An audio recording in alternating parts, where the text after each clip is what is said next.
27th October, I was in the room. I was in the house when the accession was signed. However, please remember something more. My father acceded for 3 subjects: defense, communications and foreign affairs.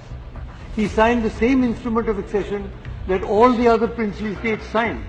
But all the other states subsequently merged. Jammu and Kashmir did not merge.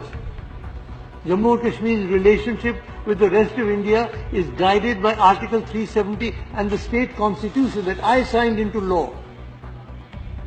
So, yes, it's an integral part of India, but we must realize that from the very beginning, Jammu and Kashmir, rightly or wrongly, I'm not going into the politics, whether it should have been done or not, that is a different debate for historians.